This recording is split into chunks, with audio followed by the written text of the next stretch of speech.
Shalom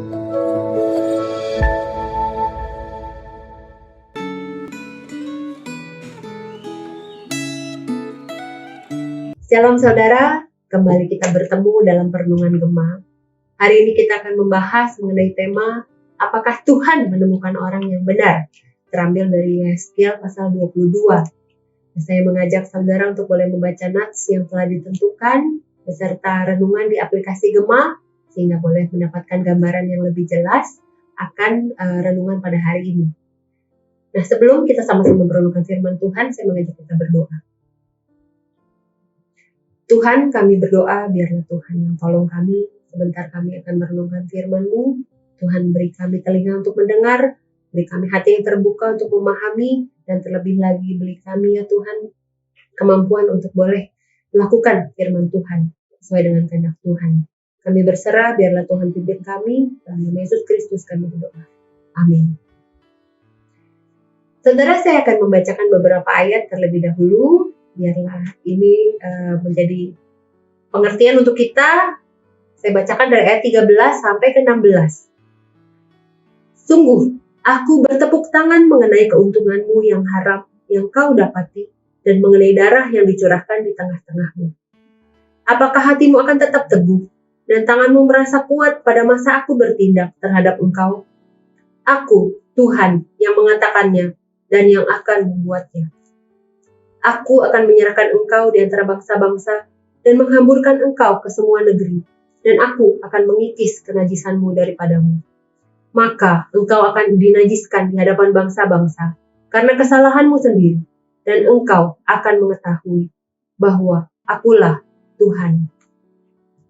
Nah saudara, Yehezkiel pasal 22 mengulang atau menjelaskan akan dosa-dosa yang menjadi alasan penghukuman terhadap bangsa Israel. Dibandingkan dengan pasal 20 yang meninjau kesalahan orang Israel sepanjang sejarah mereka, nah, kecaman di pasal 22 ini dibingkai sebagai kasus pengadilan terhadap generasi di masa tersebut, terutama akan para pemimpinnya. Ya. Dosa mereka di masa itu sangatlah banyak. Saya sebutkan penyembahan berhala, penyalahgunaan kekuasaan, kekerasan atau pertumpahan darah, fitnah, penodaan, hari Sabat, amoralitas seksual, suap, serta bentuk-bentuk ketidakadilan sosial lain. Nah, kita melihat bahwa para pemimpin yang seharusnya melayani akan umatnya, akan bangsanya, malah mereka mencari keuntungan diri pribadi. Dan yang lebih parah lagi, para rohaniwan, yaitu para imam, yang seharusnya melayani akan Tuhan, mereka juga mencari akan keuntungan sendiri dan memimpin bangsa Israel malah kepada jalan penyembahan berhala. Ya, makanya penghukuman Tuhan itu datang untuk membakar dosa-dosa tersebut dan menyucikan akan umat Tuhan. Nah, kalau kita melihat di sini, Tuhan memberikan instruksi kepada Nabi Yehezkiel untuk mengingatkan penduduk kota Yerusalem tentang semua kekejian mereka. Dikatakan bahwa Yerusalem berdarah. Yerusalem berdarah karena apa? Karena semua darah yang ditumpahkan oleh penduduknya, darah orang-orang yang tidak bersalah. Menumpahkan darah ini adalah pelanggaran utama dari kota Yerusalem, dan ini akarnya adalah penyembahan berhala. Praktik penyembahan berhala ini diadopsi oleh umat Tuhan. Tadi kita lihat karena dipimpin oleh para penguasa dan juga para rohaniwan, yaitu imam-imam. Nah, praktik penyembahan berhala ini pasti diikuti oleh praktek kekejian, termasuk pengorbanan manusia. Kita melihat bahwa setiap kali manusia itu mengabaikan perintah Tuhan dan masuk ke dalam praktek penyembahan berhala, maka pasti otomatis praktek kekejian itu akan mengikuti, termasuk kekerasan dan pertumpahan darah. Nah, kata darah atau mencurahkan darah yang disebutkan 7 kali di dalam ayat 1-16, ini merupakan ciri kejahatan terhadap perjanjian Allah yang terjadi secara rutin di Yerusalem. Kata-kata tersebut merujuk kepada kerugian atau luka yang disebabkan oleh kelakuan para penguasa di Yerusalem terhadap mereka-mereka yang tidak memiliki kekuasaan ya, terutama orang sakit, orang yang miskin, orang yang tidak berpendidikan, dan sebagainya. Jadi makna darah dan mencurahkan darah ini di lain pihak juga bisa dipandang secara luas sebagai kekerasan atau kekejian.